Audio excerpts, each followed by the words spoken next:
같이 하는 말씀 보도록 하겠습니다. 누가복음 4장 9절에서 13절까지 말씀입니다. 누가복음 4장 9절에서 13절까지 말씀입니다. 우리 딱 5구절 말씀이니까 한 목소리 함께 크게 읽으면 좋겠는데요. 누가복음 4장 9절로 13절 말씀 한 목소리 함께 다 같이 읽도록 하겠습니다. 시작.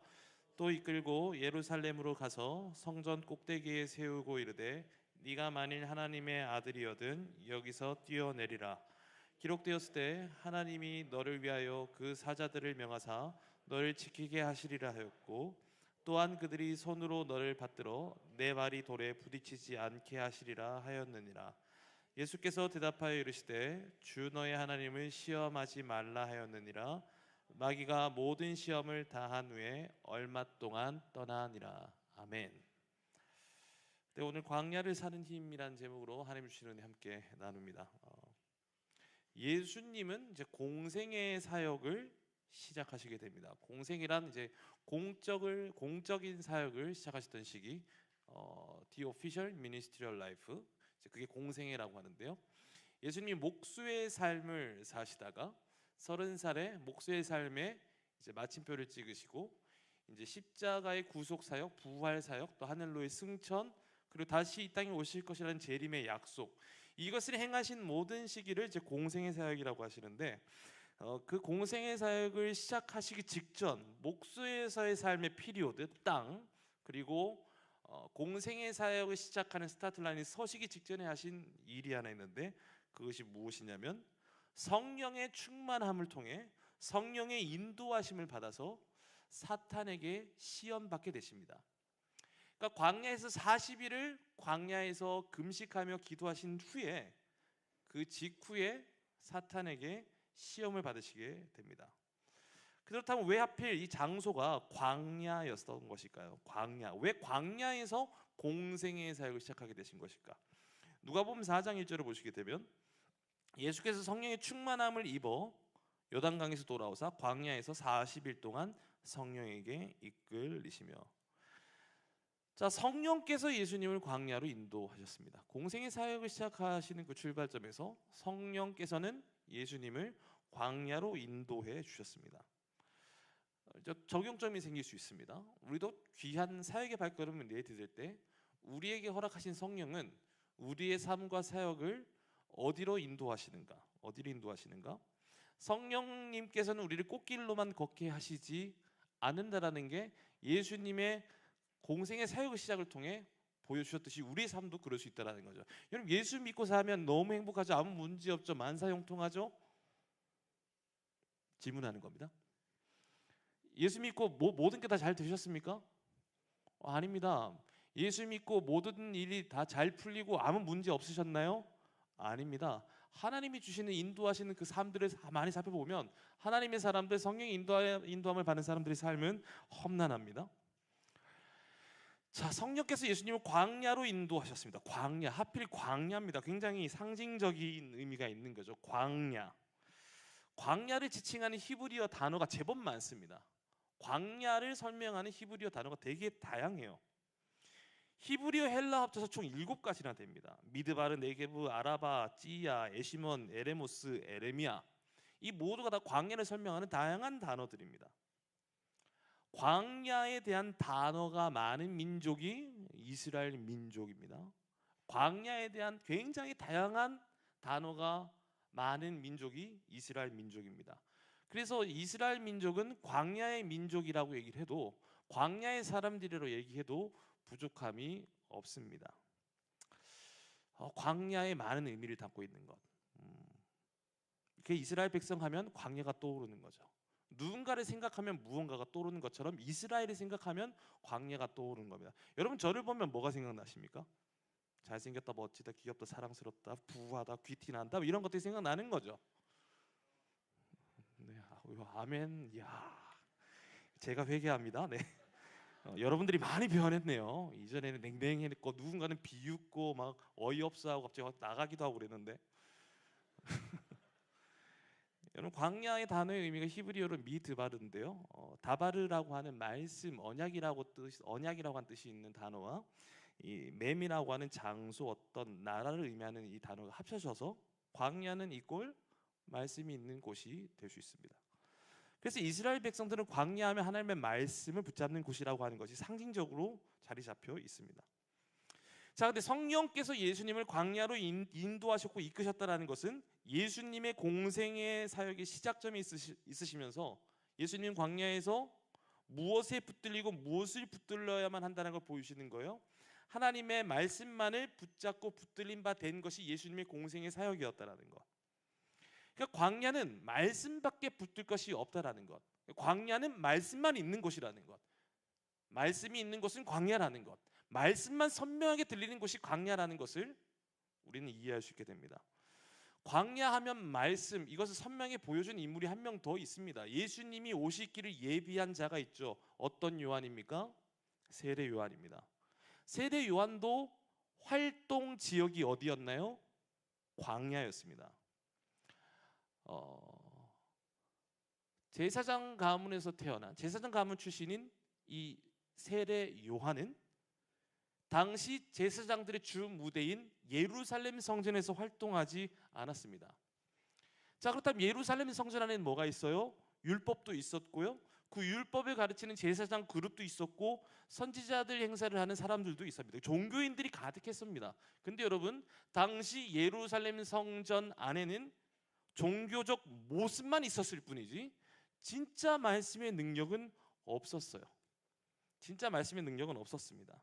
자, 그때 사람들은 광야에서 세례 요한이 선포하는 메시지에 집중하게 됩니다. 많은 사람들이 세례 요한의 메시지를 듣기 위해 어디로 가냐면 광야로 모여들기 시작했습니다. 아, 진짜 메시지가 들리는구나. 진짜 메시지가 들리는구나.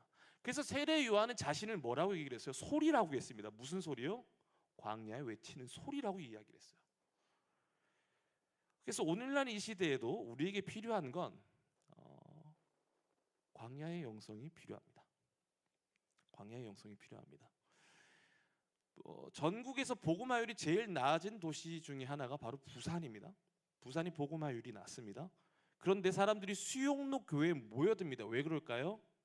광야에 외치는 소리가 있기 때문이에요. 왜 많은 부울경의 예배자들이 수용록 교회의 메시지에 집중할까요? 왜 금요철야의 메시지에 수천 명이 로그인해서 그 유튜브 실황을 듣고 또 전국 각지에서 왜 방문까지 하며 예배를 드릴까요? 말씀이 들리기 때문입니다. 말씀이 선포되기 때문입니다. 광야를 살아가고 있는 오늘 이 시대입니다. 여러분, 우리들과 사는 삶이 광야와 같습니다. 멋져 보이지만 붙잡으면 다 사라지는 것이고, 멋져 보이고 좋아 보이는 거 붙잡고 입고 마시고 해도 공허함을 느낍니다. 그래서 결국 남는 건 말씀밖에 없다라는 것을 우리는 선명하게 깨달아야 합니다. 그래서 광야는요, 하나님의 말씀만을 붙들기에 최적의 장소가 되어집니다.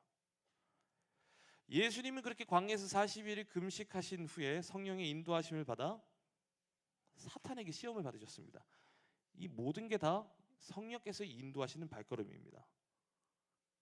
자, 예수님을 인도하신 장소가 광야고요. 성령께서 광야에서 40일 동안 금식하며 주신 상태 후에 만나게 하신 대상이 사탄입니다. 그래서 우리는 선명히 깨달아야 됩니다. 광야에서 금식하며 기도한 이후에 금식하며 기도했으니 우리에게 놀라운 응답이 기다리겠다. 응답이 있습니다. 어떤 응답이요? 사탄을 만나는 응답이 우리에게 예비되어 있음을 알아야 합니다. 말씀을 붙잡고 기도하는 삶 가운데 반드시 누구를 만나는 게 하나님의 인도하심이에요? 기분이 되게 안 좋죠? 근데 그게 우리 삶의 섭리입니다. 그리스도께서 직접 보여주셨습니다. 오늘 우리가 읽은 본문은요, 예수님이 사탄 마귀에게 시험을 받으시는데 함께 읽었던 말씀, 예수님이 세 번째 받은 시험을 보여주십니다. 9절 10절. 또 이끌고 예루살렘으로 가서 성전 꼭대기에 세우고 이르되, 예수님을 지금 사탄이 시험하고 있는데 예수님이 성전 꼭대기까지 올라가서 세우면서 이렇게 얘기하는 거예요. 네가 만약 하나님의 아들이라면 너 여기서 뛰어내려 봐. 10절 말씀, 기록되었을 때 예수님 답하시는 거예요. 하나님이 너를 위하여 그의 사자들을 명하사 너를 지키게 하시리라 하였고, 마귀가 예수님을 성전 꼭대기로 데려갔습니다. 그리고 기록된 말씀으로 예수님을 시험합니다. 자, 여기는 배경이 있습니다. 무슨 배경이 있냐면 이게 지금 몇 번째 시험이라고요? 설교 처음부터 다시 할까요? 이게 지금 몇 번째 시험이라고요? 세 번째 시험이에요. 세 번째 시험인데 첫 번째 시험에는 예수님이 40일 동안 광야에서 금식하며 굉장히 줄이신 상태, 아사 직전의 상태, 에너지가 하나도 없으신 상태예요. 자, 그때 사탄 마귀가 예수님이 첫 번째 시험, 네가 만약 하나님의 아들이라면 이 돌이 떡이 되게 해봐라고 시험했습니다. 이때 예수님 뭐라고 답변하셨어요? 기록되었을 때 사람이 떡으로만 살 것이 아니라 하나님으로부터 나는 모든 말씀으로 살 것이니라 하십니다. 말씀으로 시험을 이겨내십니다. 두 번째 시험, 너 나한테 절 한 번만 해. 그럼 이 땅의 모든 권위와 영광을 너에게 줄게. 이때 예수님이 뭐라고 답변하시냐면 기록되었을 때 주 너의 하나님께만 경배하고 다만 그를 섬기라 하였느니라. 자, 모든 사탄의 시험을 전부 다 기록되었을 때 말씀으로 그 시험을 이겨내셨습니다. 사탄이 그 시험을 이겨낸 예수님을 바라보면서 사탄이 이제 어떻게 시험하냐면 사탄도 말씀으로 대적합니다. 오, 예수, 나의 시험을 말씀으로 이겨? 그럼 나도 말씀 가지고 올게 라고 하며 사탄 마귀가 시편 말씀을 인용합니다. 도전되지 않으십니까? 사탄 마귀도 말씀을 인용합니다. 시편 91편 11절 12절인데요. 화면 한번 볼까요? 자, 보시게 되면 사탄이 시편 91편 11절 12절 말씀을 인용하는데 뭘 하나 뺍니다. 여러분 시편 91편 11절 12절 말씀을 여러분들이 한번 읽어볼까요? 시작.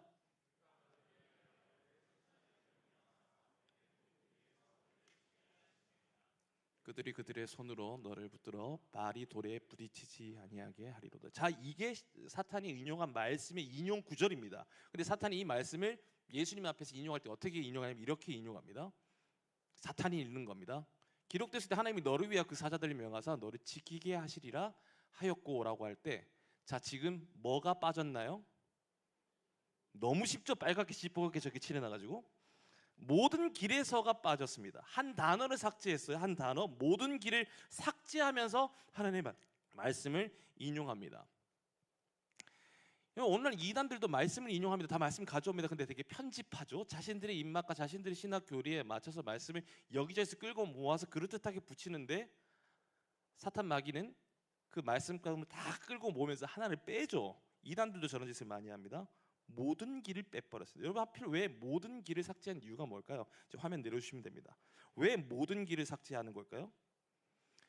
예수님이 가셔야 될 여러 가지 길들이 있었죠. 가난한 자도 살피시는 길도 가셨어야 됐고, 부자 청년에도 가시던 길이 있었고, 병든 자를 향해 가셨던 길도 있었습니다.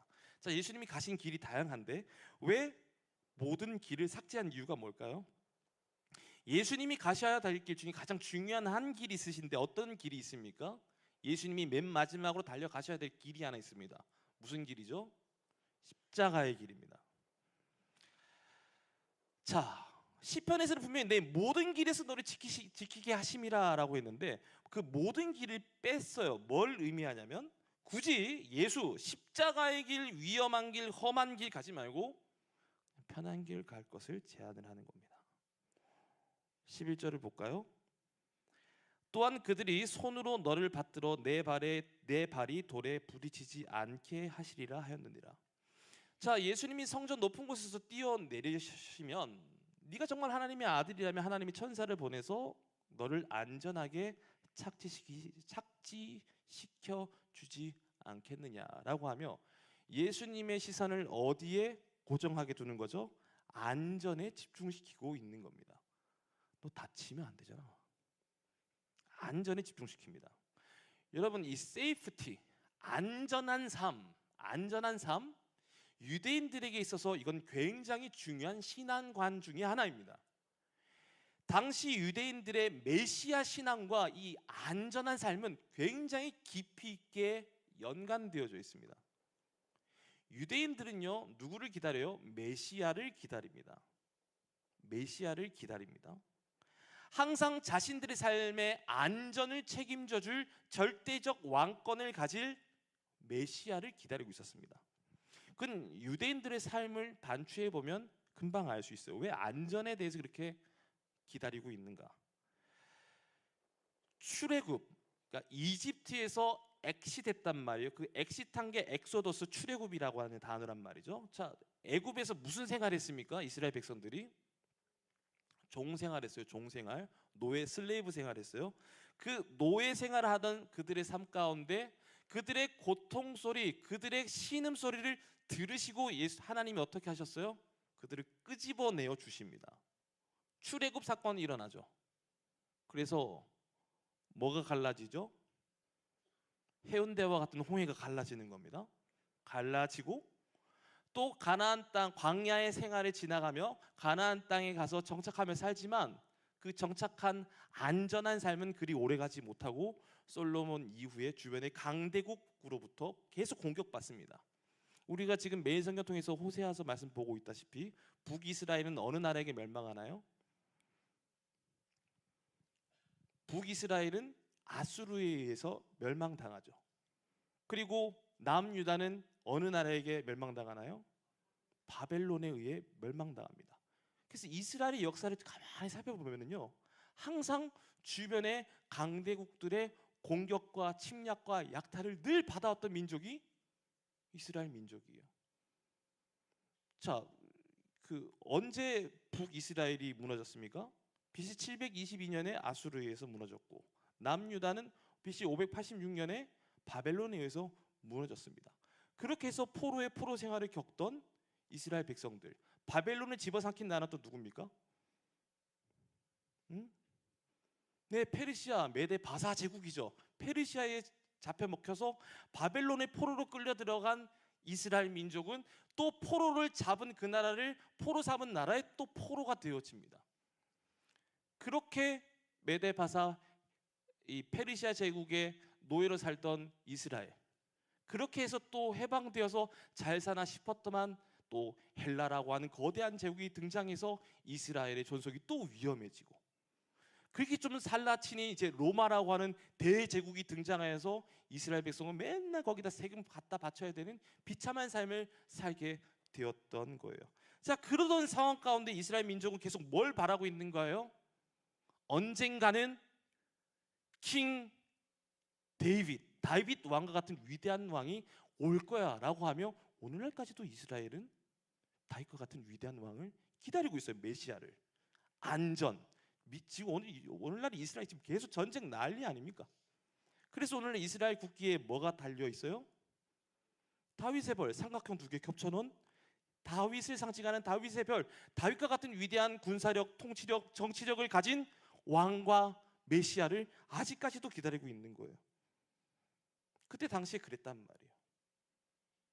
안전한 삶, 어느 누가 건드려도 무너지지 않을 그 안전함을 기대하고 있었던 것이 이스라엘 민족의 시대적 요구였습니다.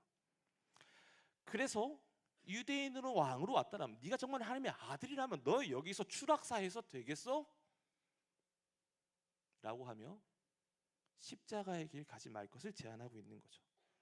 자, 그런데 예수님의 답변은 12절에서 무엇으로 답변해 주십니까?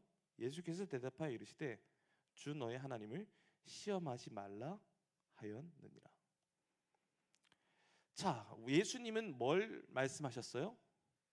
뛰어내려 봐, 네가 하나님의 아들이라면. 그러면 하나님이 하늘에 천사를 보내서 너의 발을 받들어서 너를 수종들게 하지 않겠어? 라고 할 때 예수님은 하나님을 시험하지 마라고 답변해 주셨습니다.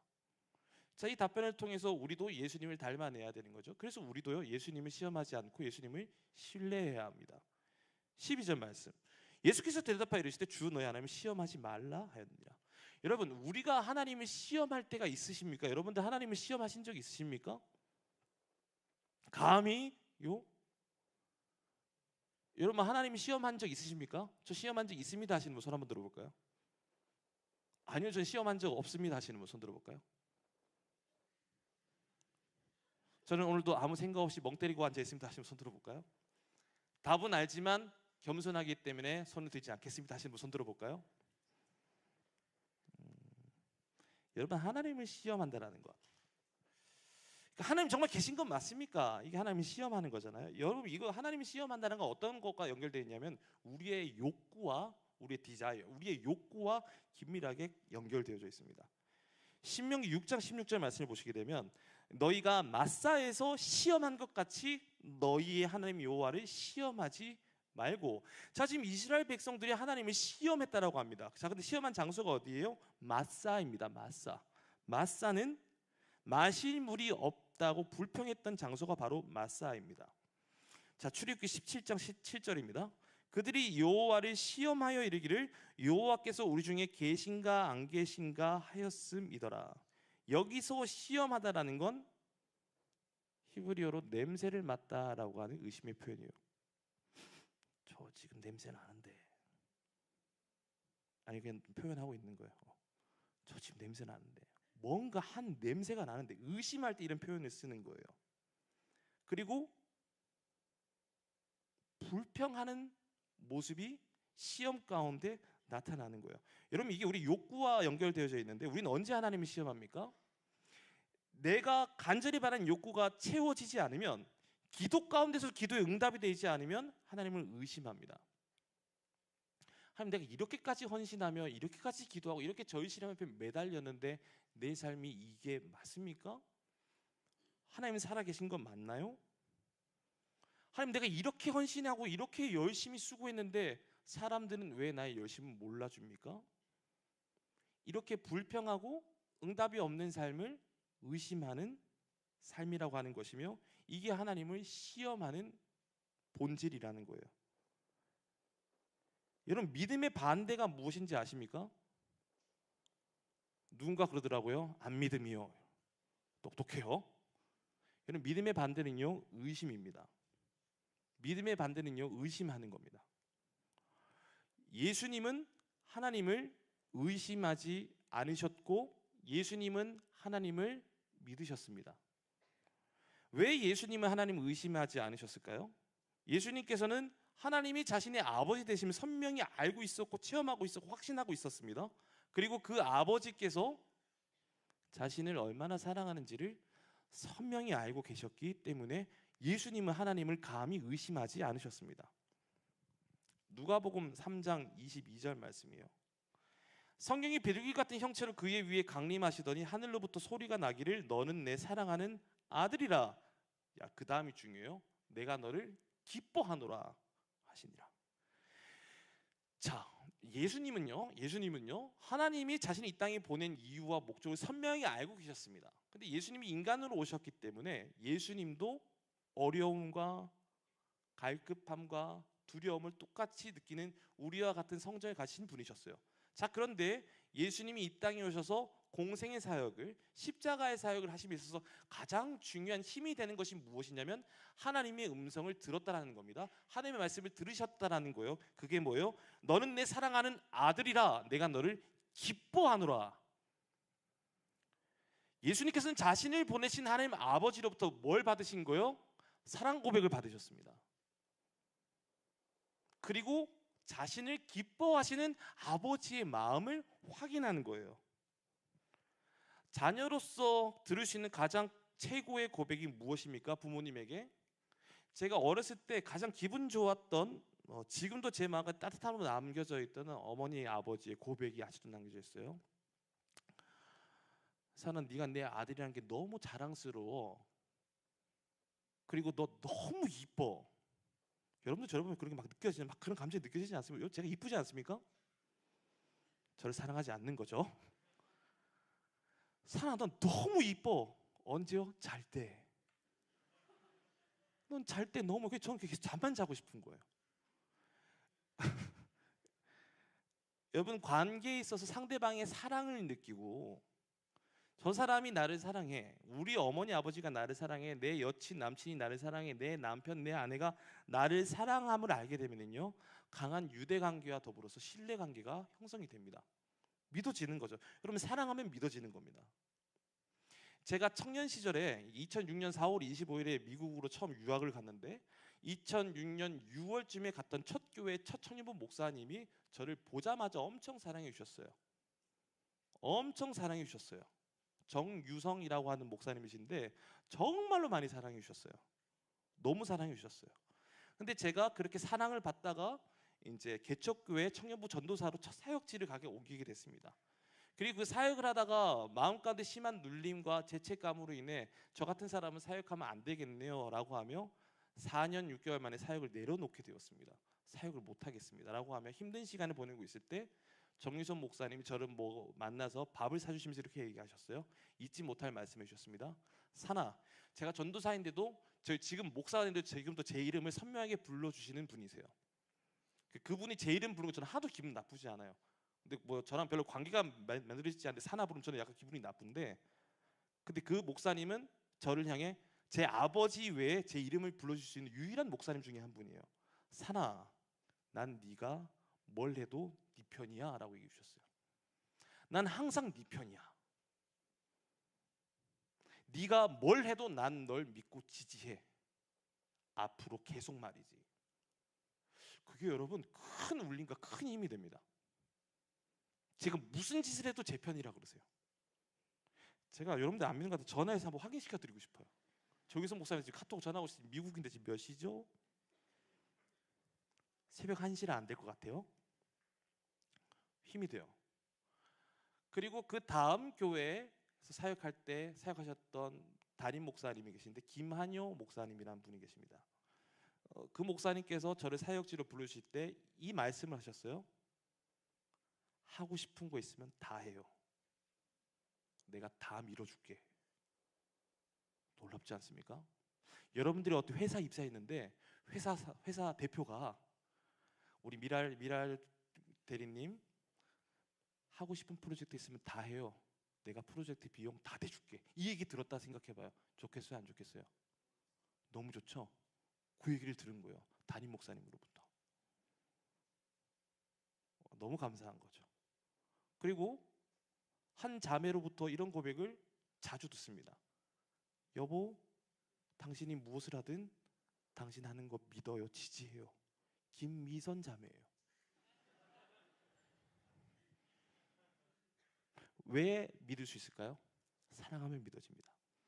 여러분, 사람들을 통해서도 누군가가 나를 믿고 나를 기뻐하고 나를 사랑해주고 나를 믿는다라고 하면 신이 납니다. 하나님 아버지가 나를 사랑해 주시고 나로 인해 기뻐하시고 나를 믿어 주신다라는 이 하나님 아버지의 고백이 우리 마음에 우리의 삶 가운데 하나님의 고백이 닿아진다면 얼마나 기쁠까요? 여러분, 하나님께서 이 난 널 사랑해, 넌 내 아들이고 넌 내 딸이고 난 너로 인해 기뻐해라는 이 하나님의 마음과 사랑과 신뢰를 주시기 위해 하나님께서 택하신 방법이 뭐예요? 요한복음 3장 16절하고 요한복음 1장 12절이에요.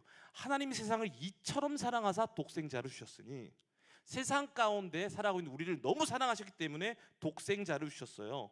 그를 믿는 자마다 멸망하지 않고 영생을 얻게 하려 하심이라. 1장 12절, 영접하는 자 곧 그 이름을 믿는 자들에게는 하나님의 자녀가 되는 권세를 주셨으니, 이 권세를 주신 거예요.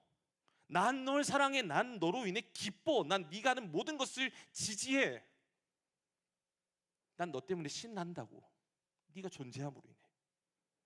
여러분, 이 놀라운 관계의 회복을 주시기 위해 예수님이 뭐 하시는 거예요? 이 시험을 이겨내고 계시는 거예요. 사탄 마귀의 시험을요. 근데 예수님은 이 모든 시험을 이겨내셨죠. 그로 인해 우리에게 어떤 신분과 어떠한 능력이 주어진 거예요? 예수님과 동일한 신분과 능력이 주어진 거예요. 하나님의 자녀가 되는 신분의 권세가 주어졌단 말이에요. 하나님의 자녀가 되는 권세가 주어졌단 말이에요. 예수님과 함께 천국에서 모든 것을 누릴 수 있는 왕과 같은 권세를 주셨단 말이에요. 예수님이 이 시험을 이겨내심을 통해서요. 그리고 또 뭐 주신 거예요? 영원한 생명을 주신 거예요. 영원한 죽음에서 건져내 주셔서 영원한 생명을 주신 거예요. 영원한 기쁨, 놀라운 걸 주신 거죠. 뭘 통해서요? 이 시험을 이겨내심을 통해서요. 그래서 오늘 우리도요, 하나님의 자녀로 살아내는 놀라운 기쁨을 누리고 살아야 됩니다. 여러분, 우리는 사탄이 주는 시험의 본질을 잘 알아야 됩니다. 사탄이 시험할 때마다 계속 뭘 내걸고 있어요? 첫 번째 시험, 두 번째 시험, 세 번째 시험에 계속 공통적으로 내걸고 있는 뭔가 이렇게 비꼬고 약올린 듯한 문장이 있어요. If you are son of God, 네가 만일 if가 들어가요. 네가 만일 하나님의 아들이라면. 여러분 잘 생각해 봐야 됩니다. 사탄이 왜 이런 시험을 하게 되는 걸까? 잘 생각해 봐야 돼요. 자, 예수님이 돌이 떡이 되게 하고 성전 높은 곳에서 내리게 되면 생각해 봅시다. 여러분 질문할게요. 예수님은 돌이 떡이 되게 하실 수 있는 능력이 있을까요? 없으실까요? 있죠. 물 위도 걸으시는데요. 물고기 5마리, 보리떡 2개로 5,000명을 먹이고 12박이나 남기시는데요. 죽은 나사로도 살리시는데요. 그깟 돌이 떡이 되게 못하실까요? 예수님 하실 수 있을까요? 없을까요? 있습니다. 자, 그러면 예수님이 돌이 떡이 되게 말이 안 나오죠? 돌을 떡으로 변화되는 걸 증명시키면 예수님이 누구의 아들이라는 게 증명이 돼요? 하나님의 아들이 증명이 되는 겁니다. 자, 그리고 예수님이 성전 높은 곳에 올라가십니다. 유대인들은 하루에 3번 시간을 정해놓고 성전을 향해 기도합니다. 우리가 다니엘서를 보면서도 알게 됐잖아요. 유대인들은 하루에 3번 시간을 정해놓고 성전을 향해 기도하는 것이 그들의 관습이, 그들의 종교 의식이에요. 자, 근데 예수님이 성전 꼭대기에 올라갑니다. 사람들이 어떻게 할까 보는 거예요. 저 예수 미쳤구나, 드디어. 제 평소에 말하는 게 보통이 아니던데 쟤 이상한 짓 한다? 어쩐지 좀 이상했어? 근데 뛰어내립니다. 하나님 입장에 생각해 봅시다. 예수님이 성전 높이서 뛰어내리면 하나님 어떻게 하실까요? I'm sorry my son, I couldn't help you 이러셨을까요? 아니요. 예수님 살리시죠. 예수님에게 뭐가 남겨져 있어요? 십자가 사명 감당하셔야 되잖아요. 십자가 사명 감당하시기 전에 예수님이 추락사하시면 돼요? 안 돼요? 대답해요. 돼요? 안 돼요? 안 돼요. 그럼 예수님이 누구를 보내셨을까요? 천사 보내시죠. 예수님께서 멋지게 뛰어내실 때 천사가 2발을 받고 공중부양한테 싹 내려오시는 거예요. I'm son of God. 이거 실현되는 거예요. 생각해 봅시다. 예수님이 이 2가지 시험에 걸려서 돌이 떡이 되게 하시고 성전 높이서 뛰어내릴 때 천사가 내려서 그 발을 수종 들고 하면 예수님이 누구의 아들이라는 게 증명이 되는 거예요? 사탄 마귀는 이 시험 왜 하는 걸까요? 바보입니까? 왜 사탄은 예수님을 하나님의 아들로 증명하는 시험을 굳이 걸었을 때 정말로 이 시험에 다 예수님이 걸려 넘어지면 예수님이 하나님의 아들이라는 게 증명되고 있는 이 시험을 사탄 마귀는 도대체 왜 하고 있는 걸까요? 사탄이 주는 시험의 본질은 딱 하나입니다. 사탄이 원하는 건 하나예요. 예수가 하나님의 아들이라는 걸 증명시키면 되는 거예요. 사탄이 원하는 건 하나입니다. 예수는 하나님의 아들이라는 걸 온 천하 만국에 알리는 게 목적이었던 거예요. 와, 예수가 정말로 목수인 줄 알았는데 정말로 그가 하나님의 아들이었네. 돌이 떡이 되게 바꾸는 거 봤어? 우리 먹고 사는 문제 해결이야. 성전 높은 곳에서 뛰어내려 천사가 밟았던 거 봤어? 와, 진짜 그는 하나님의 아들, 우리가 기다리는 메시아가 맞구나. 예수가 우리의 안전을 책임져줄 진짜 능력자가 맞구나. 그가 정말 메시아구나, 그리스도구나, 우리에게 참된 왕으로 왔구나. 사탄이 그거 노리는 거예요. 여러분들 그렇게 되면 뭐가 막히는 줄 아십니까? 십자가가 막힙니다. 유대인들이 자신들의 메시아를 십자가에 매달까요? 사탄이 노린 건 거기에 있는 거예요. 예수님을 사람들에게 정말 하나님의 아들이라는 걸 증명시킴으로써 사탄 입장에서 생각해 봅시다. 사탄은요, 저주까지 받으면서 평생 바닥을 기워야 되는 그 저주까지 받으면서 어렵게 하나님과 사람들을 하나님의 자녀되는 관계 속에서 끊어냈단 말이에요. 그래서 저주까지 받으며 겨우 끊어놓는 그 관계를 예수님이 이 시험을 이겨내서 십자가의 길을 가게 되면 뭐가 회복되는 거예요? 그 끊어놓은 자녀의 관계 회복의 길이 열려버리게 되는 거예요. 그래서 사탄 마귀는 뭐만 막으면 되죠? 십자가만 막으면 되는 거예요. 십자가만 막으면 되는 거예요. 사탄의 목적은 그거 하나였습니다. 자, 그런데 하나님의 아들 되신 예수님은, 정말로 하나님의 아들 되신 예수님은 시험을 뭐로 이겨내셨어요? 기록된 말씀으로. 여러분 성경 나중에 누가복음도 읽어보시고 복음서를 읽어보시면 예수님 모든 시험을 이렇게 이겨내지 않으셨어요. 자, 돌이 떡이 되게 해봐. 자, 내가 예수님이면 저는 이랬을 것 같아요. 이거 없네, 가라 그냥. 내가 이거 못할 것 같아, 그냥 가, 내가 알아서 할게 라고 하셨던가, 아니면 돌이 떡으로 짠, 가, 꺼져 이랬던가, 아니면 사람이 떡으로만 사는 거 아니야. 하나님 말씀 먹고 사는 거야 라고 말씀하셨으면 돼요. 근데 왜 굳이 기록되었을 때 사람이 떡으로만 살 것이 아니라 하나님부터는 모든 말씀을 살 것이니라 라고 하신 이유가 뭘까요? 뛰어내려봐. 주 너희 하나님이 시험하지 말라 하셨거늘. 이렇게 얘기하면 되잖아요. 근데 왜 굳이 기록되었을 때라고 말씀하신 이유가 뭘까요? 우리 때문입니다. 여러분, 돌이 떡이 되게 하는 것, 뭐가 해결되는 거예요? 먹고 사는 문제가 해결되는 거예요. 높은 곳에서 뛰어내려요. 뭐가 해결되는 거예요? 뭐가 증명되는 거예요? 하나님의 아들이구나. 명예가 회복되어지는 거예요. 절 해봐. 모든 것 다 줄게. 뭘 시험하는 거예요? 권력을 쟁탈하라는 거예요. 여러분, 우리가 살면서 넘어지는 시험이 거의 다 이 세 가지 카테고리 아닙니까? 남자들 명예에 살고 명예에 죽잖아요. 권력 욕구 여기 없는 사람이 누가 있습니까? 자매들도 권력 욕구 없을까요? 있던데요. 자매들도 힘을 원하던데요. 여기서 돈에서 자유한 사람 누가 있을까요? 저 돈에서 자유해 보입니까? 없습니다. 우리가 살면서 넘어지게 된 모든 시험은 다 이 세 가지예요. 자, 그런데 예수님이 뭘 보여주시는 거예요? 우리 그리스도인들, 예수를 따라가는 모든 사람들이 겪게 되는 모든 시험은 뭐로 이겨내라는 걸 보여주시는 거예요? 말씀으로. 예수님이 일부러 본을 보여주신 거예요. 예수님 그냥 가라 하셨으면 됩니다. 근데 뭘 보여주신 거예요?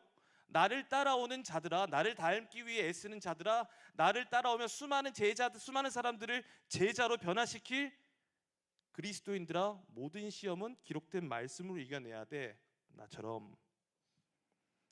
여러분, 예수님의 이 말씀으로 시험을 이겨내시는 모습이 우리의 모습이 되기를 축복합니다. 시편 1편 1절 2절 말씀입니다.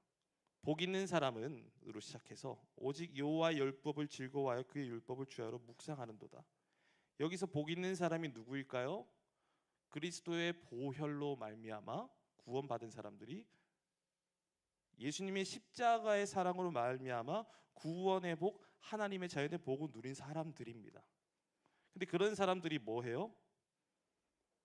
주야로 그 말씀을 묵상하는 겁니다. 정말 사랑하는 마하나임 청년 여러분, 우리의 삶의 진짜 키는 어디에 있을까요? 능력은 어디에 있을까요? 바로 주님이 생명을 거시고 기록해 하신 이 말씀에 능력이 있습니다. 사랑하는 청년 여러분, 배고프면 뭐 드세요? 밥 드시죠? 우린 밥 먹어야 삽니다. 모든 생명체, 모든 물체는 외부적 힘이 공급되어져야 움직일 수 있고 살아낼 수 있습니다. 여러분, 여기서 어떻게 오셨어요? 자가 있으신 분들은 차에 기름 넣고 오셔야, 차에 기름이 있어야 올 수 있습니다. 버스를 타도 버스에 연료가 채워져야 움직일 수 있습니다. 그렇잖아요. 휴대폰은 어떻게 쓸 수 있어요? 충전해야 쓸 수 있는 겁니다. 제가 지금 이거 녹음하고 있는데 설교 시작한 지 37분, 설교인지 저기 3분 남았어요. 어떻게 할 수 있어요? 충전돼 있으니까 볼 수 있는 거예요. 그리스도인들은요, 하나님의 사람들은요, 하나님의 말씀을 공급받아야 능력이 있는 겁니다. 기도 열심히 하는 거 좋은데요, 기도도요, 말씀 붙들고 기도해야 힘이 있는 겁니다. 우리의 진짜 회복은 어디 있을까요? 우리의 진짜 능력은 어디서 나올까요? 아무리 멋진 뭐 훈련 시스템이 되었든, 이 음향, 조명, 뭐 에어컨, 뭐 히터가 뭐가 있어야 교회가 되는 거일까요? 있으면 좋겠죠. 근데 없으면 교회 망하나요? 뭐가 없으면 망합니까?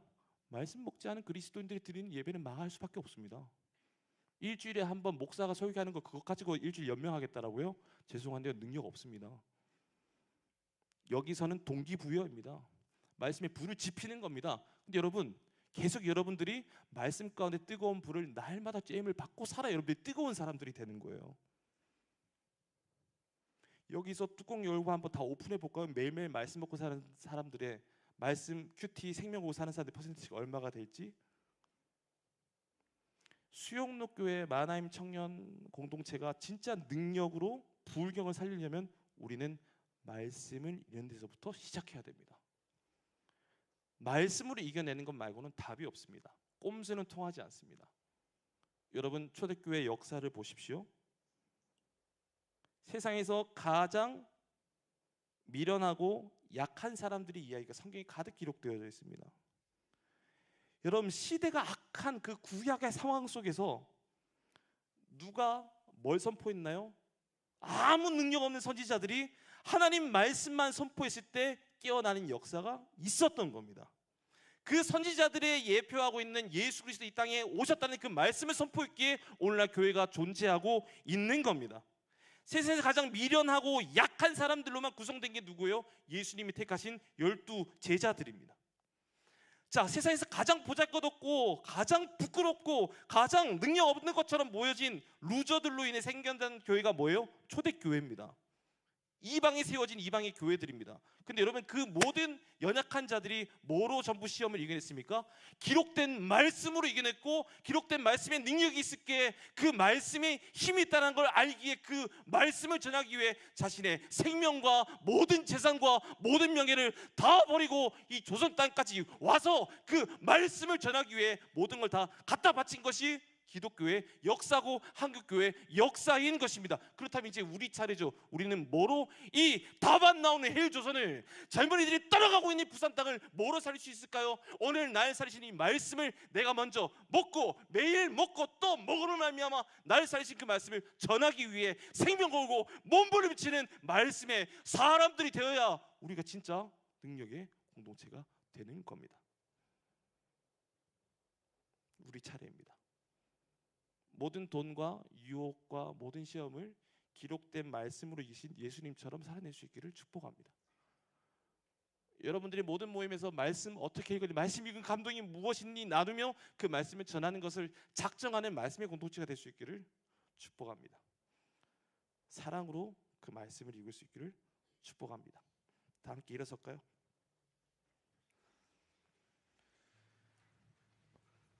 우리 시간 함께 주신 말씀 붙잡고 찬양하면 좋겠습니다. 하나님께서는 구약에서도 그랬고요, 신약 시대에서도 그랬고요, 참 별 능력 없는 사람들을 택하셨습니다. 그리고 그들의 삶 가운데 허락하는 수많은 시험과 환난 속에서 하나님 늘 말씀을 주셨습니다. 늘 말씀을 주셨어요. 그래서 구약의 선지자도 그 말씀을 선포하며 자신의 사명 감당을 다 했고요, 택하신 제자들도 그 말씀을 선포하며 초대교회의 왕성함이 이루어져 나갔습니다. 초대교회 가운데 핍박이 임했을 때에도 흩어진 성도들은 그 말씀을 전하며 그 말씀을 선포하며 그 말씀 위에 교회를 세워갔고요, 그렇게 흩어진 말씀의 사람들이 오늘 이 땅 가운데 와서 또 말씀으로 교회를 세워 나아갔습니다. 하나님의 나라는 그렇게 말씀의 확장으로 세워 가셨습니다. 그럼 우리는 선명합니다. 우리도 그 말씀 붙잡고 그 말씀을 허락하신 믿음 위에서 하나님 나라를 세워 가겠습니다. 주님 다시 오실 그날까지 말씀으로 이 믿음 생활 이겨내겠습니다 라는 고백이 우리의 고백이 되어야 할 줄 믿습니다. 우리 함께 찬양하며 기도의 시간 갖도록 하겠습니다.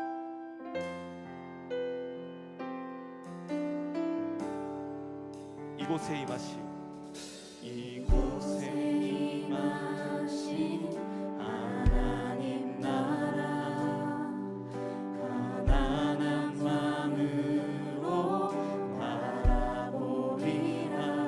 먼저 그 나라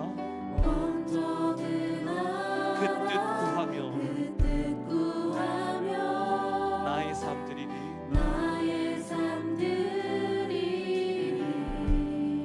주님이 맡기신 하나님 나라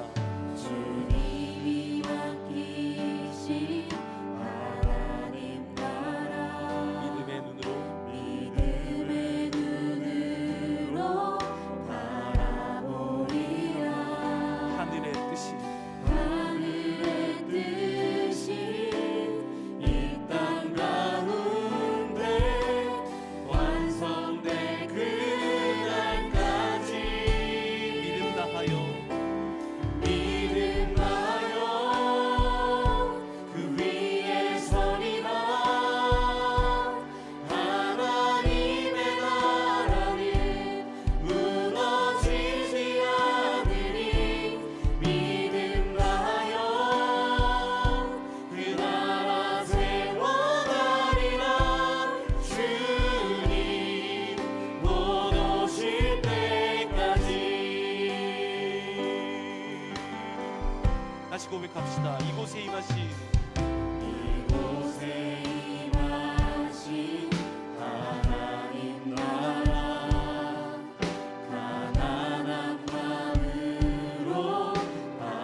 다양한 시험들이 가득합니다.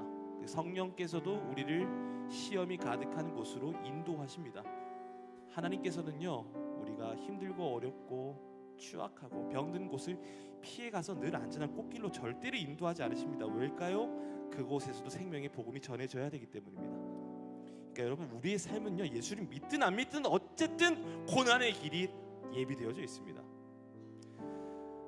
근데 하나님께서는 성령을 추구하고 성령을 구하고 예수 닮기를 원하는 사람들에게 무엇을 원하시냐면, 그 험난한 시험 가득한 세상 속에서 모두가 돈의 시험에 판판이 넘어지고, 모두가 명예를 쫓아 높은 곳에 올라가려고 하고, 모두가 힘을 얻기 위해 남을 짓밟는 권력의 욕구들로 인해 다 판판이 넘어질 때, 사랑하는 나의 아들들아, 사랑하는 나의 딸들아, 너희는 모든 시험을 내 독생자 예수처럼 기록된 말씀으로 이겨내라 라고 하는 선명한 도전을 우리에게 주십니다. 그래서 기도합시다. 주님, 돈의 유혹을 이길 힘은 돈 잘 버는 사람들, 어떤 강연, 어떤 강의, 어떤 대기업, 어떤 사람들 줄 서는 것이 아니라 하나님 말씀을 붙잡을 때 돈의 유혹을 이길 줄 믿습니다. 어떤 시험 가운데서 하나님 가장 강하신 능력이 하나님의 말씀이오니, 내가 눈을 뜰 때 가장 먼저 오늘 하루 시작을 말씀에 손을 뻗고 말씀의 능력으로 말씀을 내버려 먹는 인생 되게 하여 주시옵소서. 그래서 먹었던 그 말씀이 모든 시험 가운데 생각나서 그 말씀으로 시험을 이겨내는 말씀의 사람들 되게 하여 주시옵소서. 잠들기 전에도 오늘 하루 동안 나를 보호하여 주신 그 말씀을 또 묵상하며 말씀을 주하러 묵상하는 복된 사람들 되게 하여 주시옵소서. 주여, 한번 불신과 함께 말씀으로 살겠습니다. 기도하겠습니다. 주여, 주님 말씀만이 능력입니다. 말씀만이 능력입니다. 말씀이 힘이 있습니다. 말씀이 답이 있습니다. 말씀만이 길입니다. 기록된 바 사람이 떡으로만 살 것이 아니라 했다는 그 놀라운 고백을 나의 삶 가운데 고백하게 하여 주옵소서. 주님, 그렇게 답하게 하여 주옵소서. 주 너희 하나님께만 경배하고 하나님만 섬기겠다고 하는 고백하게 해주시옵소서. 주 너희 하나님을 시험하지 말라는 말씀 가운데 쓸 수 있기를 원하오니, 주님만을 믿는 믿음, 주님만을 믿는 믿음, 자유된 믿음의 삶을 살아갈 수 있도록 오로지 하나님만의 믿음으로 그 믿음 위에 다하여 하나님의 나라를 세워갈 수 있도록 주님이 역사하여 주시옵소서. 주님이 역사하여 주시옵소서. 주님이 역사하여 주시옵소서. 그렇게 우리의 삶 가운데 나에게 허락하신 말씀을 하여 말씀을 붙잡고 모든 시험을 말씀 이길 수 있는 능력을 허락하여 주셨고, 말씀 없이는 단 하나도 살 수 없다 나가는 말씀의 갈급한 자들 다 되게 하여 주옵소서. 아버지, 그 말씀이 우리에게 허락하신 믿음 가운데 믿음 위에 서서 하나님을 시험하지 않고 하나님을 의심하지 않는 인생들 되게 하여 주옵소서. 그래서 그 믿음 다하여 우리의 허락하신 그 믿음을 말미암아 하나님 한 분만을 신뢰하며 이 광야 같은 삶을 살릴 수 있도록 주님 역사하여 주시옵소서. 우리 한 번 더 기도합시다. 사탄 마귀는 시험했습니다. 뛰어내려라. 그러면 천사들이 와서 내 발에 돌이 부딪히지 않게 하지 않겠느냐. 근데 모든 길을 뺐습니다. 안전함 가운데 모든 길을 뺐고 십자가의 길을 빼는 시험을 걸었습니다. 근데 예수님 어떻게 답하셨죠? 주 너희 하나님을 시험하지 말라 하였느니라. 기록된 말씀, 주 너희 하나님을 시험하지 말라 하였느니라. 이 고백이 우리의 고백이 되기를 원합니다. 여러분, 하나님을 시험을 언제 하나요? 하나님을 의심할 때입니다. 하나님 살아계신 것 맞나요? 하나님을 의심할 때입니다. 내 욕구가 채워지지 않을 때 하나님을 시험하고 의심하는 겁니다. 주님, 우리는 그렇게 살지 않게 하여 주시옵소서. 하나님이 나를 얼마나 사랑하시는지를 십자가의 사랑을 통해 보여주셨사오니, 하나님을 절대로 의심하는 것이 아니라 주님 다시 오실 것을 믿습니다. 주님이 나에게 하나님 나라를 맡긴 것을 믿사오니, 모든 시험 가운데 하나님만을 믿는 믿음으로 살아내게 하여 주시옵소서. 하나님만을 믿는 믿음으로 말씀 위에 살아가는, 하나님을 온전히 사랑하는 주의 자녀로 살게 하여 주시옵소서. 믿음으로 살게 하여 주시옵소서. 주여, 한번 부르짖고 믿음 다하여 기도하겠습니다. 주여,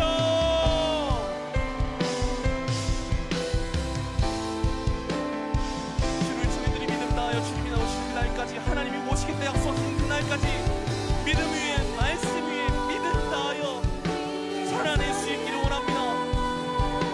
광야와 같은 삶, 우리에게 허락하신 말씀으로 그 믿음으로 모든 시험에 이길 수 있기를 원하고 바라고 기도하오니 주님, 그렇게 말씀 가득 살아있는 말씀의 사람들, 믿음의 사람들, 이 땅을 흔들어 깨우는 믿음의 사람들 다 될 수 있도록 주님, 우리에게 그 믿음을 말씀을 읽을 때마다 허락하여 주옵소서. 우리에게 그 믿음을 말씀을 읽을 때마다 허락하여 주옵소서. 그래서 우리에게 맡기신 하나님의 나라 주님 다시 오실 그날까지 온전히 믿음 다하여 그 말씀 위에 굳게 서서 주님 다시 오실 그날까지 말씀으로 모든 시험 이겨내며 믿음으로 그 시험에 우리 삶 될 수 있도록 역사하여 주시옵소서. 다 함께 노래합시다. 믿음 다하여, 믿음 다하여 그 위에 서리라. 하나님의 나라는 무너지지 않습니다. 말씀의 약속이기 때문입니다. 믿음 다하여 그 나라 세워가리라.